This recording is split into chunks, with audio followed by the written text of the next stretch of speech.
Russian missiles are killing Russians. On the morning of January 2nd, one of the Russian missiles fired at Ukraine fell in the village of Petropavlovka in the Voronezh region and exploded. The published footage shows that an entire street in the village was destroyed. Moscow authorities called the accident an emergency discharge of ammunition, as a result of which no one was allegedly injured. At the same time, according to Russian Telegram channels, more than 10 people were killed, including children, and more than 24 people were injured. There are already enough such so-called extraordinary situations, and their number will increase, experts say. We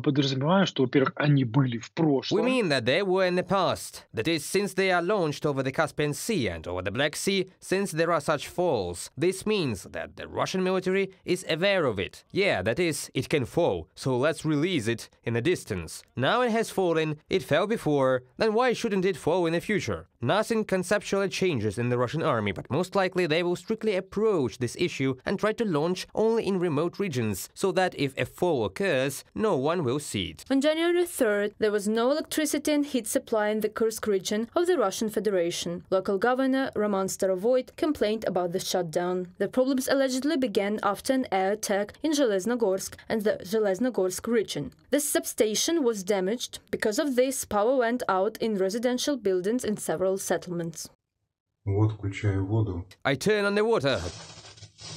There is no water either. Do you hear that?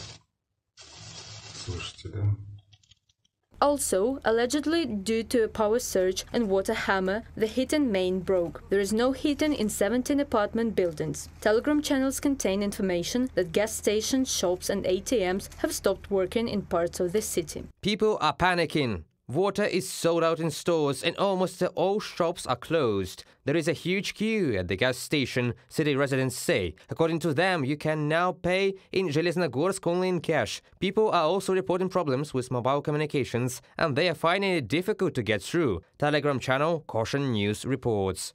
The Kursk governor apparently is not aware that in Zheleznogorsk there are several microdistricts without water, electricity and heating. Information about 17 houses is greatly underestimated. There is no heat, no water in the whole city. The lights were recently turned on. And yes, in Peterechka and Magnit retailers there is no still water. Local authorities promised to eliminate the consequences within 2 hours, but the situation did not improve. Some Russians are outraged by this attitude. However, as experts note, the majority prefer not to express dissatisfaction for fear of arrest.